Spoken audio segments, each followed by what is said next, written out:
마가복음 3장. 예수께서 다시 회당에 들어가셨다. 그런데 거기에 한쪽 손이 오그라든 사람이 있었다. 사람들은 예수를 고발하려고 예수가 안식일에 그 사람을 고쳐주시는지를 보려고 예수를 지켜보고 있었다. 예수께서 손이 오그라든 사람에게 말씀하셨다. 일어나서 가운데로 오너라. 그리고 예수께서 그들에게 말씀하셨다. 안식일에 선한 일을 하는 것이 옳으냐, 악한 일을 하는 것이 옳으냐, 목숨을 구하는 것이 옳으냐, 죽이는 것이 옳으냐. 그들은 잠잠하였다. 예수께서 노하셔서 그들을 둘러보시고 그들의 마음이 굳어진 것을 탄식하시면서 손이 오그라든 사람에게 말씀하셨다.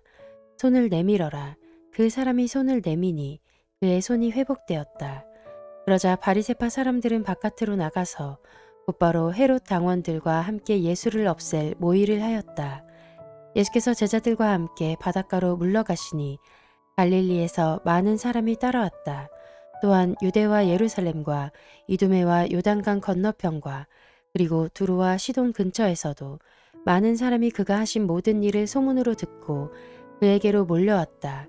예수께서는 무리가 자기에게 밀려드는 혼잡을 피하시려고 제자들에게 분부하여 작은 배 한 척을 마련하게 하셨다. 그가 많은 사람을 고쳐주셨으므로 온갖 병으로 고통받는 사람들이 누구나 그에게 손을 대려고 밀려들었기 때문이다. 또 악한 귀신들은 예수를 보기만 하면 그 앞에 엎드려서 외쳤다. 당신은 하나님의 아들입니다. 그러면 예수께서는 나를 세상에 드러내지 말아라 하고 그들을 엄하게 꾸짖으셨다. 예수께서 산에 올라가셔서 원하시는 사람들을 부르시니 그들이 예수께로 나아왔다. 예수께서 12를 세우시고 그들을 또한 사도라고 이름하셨다. 이것은 예수께서 그들을 자기와 함께 있게 하시고 또 그들을 내보내어서 말씀을 전파하게 하시며 귀신을 쫓아내는 권능을 가지게 하시려는 것이었다. 예수께서 12를 임명하셨는데 그들은 베드로라는 이름을 덧붙여 주신 시몬과 천둥의 아들을 뜻하는 보아너게라는 이름을 덧붙여 주신 세베대의 아들들인 야고보와 그의 동생 요한과 안드레와 빌립과 바돌로메와 마테와 도마와 알페오의 아들 야고보와 다데오와 열혈당원 시몬과 예수를 넘겨준 가룟 유다이다. 예수께서 집에 들어가시니 무리가 다시 모여들어서 예수의 일행은 음식을 먹을 겨를도 없었다. 예수의 가족들이 예수가 미쳤다는 소문을 듣고서 그를 붙잡으러 나섰다. 예루살렘에서 내려온 율법 학자들은 예수가 바알세불이 들렸다고 하고 또 그가 귀신의 두목의 힘을 빌어서 귀신을 쫓아낸다고도 하였다. 그래서 예수께서 그들을 불러놓고 비유로 그들에게 말씀하셨다. 사탄이 어떻게 사탄을 쫓아낼 수 있느냐? 한 나라가 갈라져서 서로 싸우면 그 나라는 버틸 수 없다. 또 한 가정이 갈라져서 싸우면 그 가정을 버티지 못할 것이다. 사탄이 스스로에게 반란을 일으켜서 갈라지면 버틸 수 없고 끝장이 난다. 먼저 힘센 사람을 묶어놓지 않고서는 아무도 그 사람의 집에 들어가서 세간을 털어갈 수 없다. 묶어놓은 뒤에야 그 집을 털어갈 것이다. 내가 진정으로 너희에게 말한다. 사람들이 짓는 모든 죄와 그들이 하는 어떤 비방도 용서를 받을 것이다. 그러나 성령을 모독하는 사람은 용서를 받지 못하고 영원한 죄에 매인다. 예수께서 이 말씀을 하신 것은 사람들이 그는 악한 귀신이 들렸다 하고 말하였기 때문이다. 그때 예수의 어머니와 동생들이 찾아와 바깥에 서서 사람을 들여보내어 예수를 불렀다. 무리가 예수의 주위에 둘러 앉아 있다가 그에게 말하였다. 보십시오. 선생님의 어머니와 동생들과 누이들이 바깥에서 선생님을 찾고 있습니다. 예수께서 그들에게 대답하셨다. 누가 내 어머니이며 내 형제들이냐? 그리고 주위에 둘러앉은 사람들을 둘러보시고 말씀하셨다. 보아라, 내 어머니와 내 형제 자매들이다. 누구든지 하나님의 뜻을 행하는 사람이 곧 내 형제요 자매요 어머니다.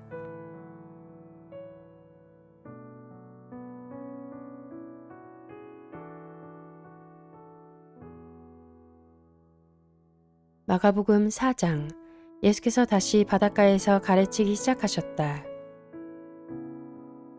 매우 큰 무리가 모여드니 예수께서는 배에 오르셔서 바다 쪽에 앉으셨다. 무리는 모두 바닷가 무태 있었다. 예수께서 비유로 여러 가지를 가르치셨는데 가르치시면서 그들에게 이렇게 말씀하셨다. 잘 들어라. 씨를 뿌리는 사람이 씨를 뿌리러 나갔다. 그가 씨를 뿌리는데 덜어는 길가에 떨어지니 새들이 와서 그것을 쪼아 먹었다. 또 덜어는 흙이 많지 않은 돌짝밭에 떨어지니 흙이 깊지 않으므로 싹은 곧 나왔지만 해가 뜨자 타버리고 뿌리가 없어서 말라버렸다. 또 덜어는 가시덤불 속에 떨어지니 가시덤불이 자라 그 기운을 막아버려서 열매를 맺지 못하였다. 그런데 덜어는 좋은 땅에 떨어져서 싹이 나고 자라서 열매를 맺었다. 그리하여 30배, 60배, 100배가 되었다. 예수께서 덧붙여서 말씀하셨다. 들을 귀가 있는 사람은 들어라. 예수께서 혼자 계실 때에 예수의 주위에 둘러있는 사람들이 12 제자와 함께 그 비유들이 무슨 뜻인지를 예수께 물었다. 예수께서 그들에게 말씀하셨다. 너희에게는 하나님 나라의 비밀을 맡겨주셨다. 그러나 저 바깥 사람들에게는 모든 것이 수수께끼로 들린다. 그것은 그들이 보기는 보아도 알지 못하고 듣기는 들어도 깨닫지 못하게 하셔서 그들이 돌아와서 용서를 받지 못하게 하시려는 것이다. 그리고 예수께서 그들에게 말씀하셨다. 너희가 이 비유를 알아듣지 못하면서 어떻게 모든 비유를 이해하겠느냐. 씨를 뿌리는 사람은 말씀을 뿌리는 것이다. 길가에 뿌려지는 것들이란 이런 사람들이다. 그들에게 말씀이 뿌려질 때에 그들이 말씀을 듣기는 하지만 곧바로 사탄이 와서 그들에게 뿌려진 그 말씀을 빼앗아 간다. 돌짝밭에 뿌려지는 것들이란 이런 사람들이다. 그들은 말씀을 들으면 곧 기쁘게 받아들이기는 하지만 그들 속에 뿌리가 없어서 오래가지 못하고 그 말씀 때문에 환난이나 박해가 일어나면 곧 걸려 넘어진다. 가시덤불 속에 뿌려지는 것들이란 달리 이런 사람들을 가리키는데 그들은 말씀을 듣기는 하지만 세상의 염려와 재물의 유혹과 그 밖에 다른 일에 욕심이 들어와 말씀을 막아서 열매를 맺지 못한다. 좋은 땅에 뿌려지는 것들이란 이런 사람들이다. 그들은 말씀을 듣고 받아들여서 30배, 60배, 100배의 열매를 맺는다. 예수께서 그들에게 말씀하셨다. 사람이 등불을 가져다가 말 아래에나 침상 아래에 두겠느냐?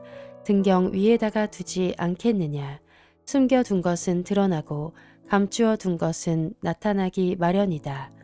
들을 귀가 있는 사람은 들어라. 예수께서 그들에게 말씀하셨다. 너희는 새겨 들어라.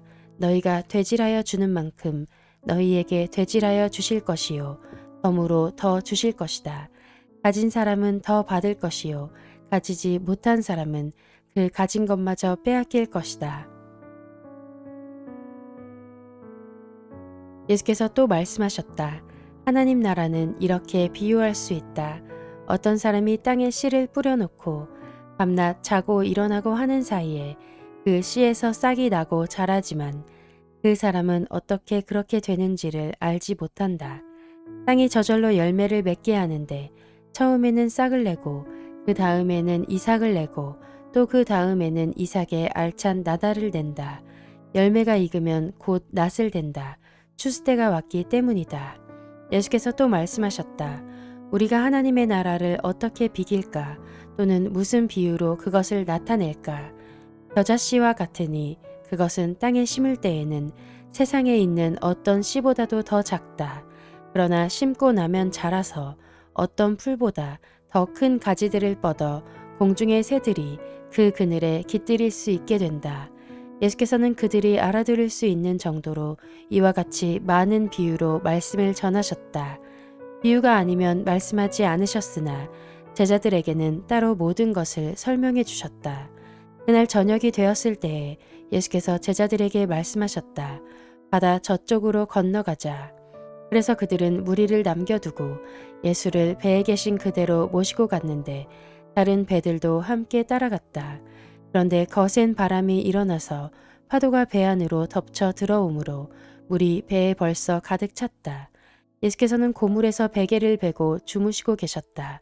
제자들이 예수를 깨우며 말하였다. 선생님, 우리가 죽게 되었는데도 아무렇지도 않으십니까?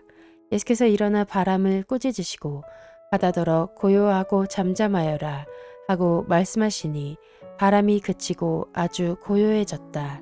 예수께서 그들에게 말씀하셨다. 왜들 무서워하느냐? 아직도 믿음이 없느냐? 그들은 큰 두려움에 사로잡혀서 서로 말하였다. 이분이 누구이기에 바람과 바다까지도 그에게 복종하는가?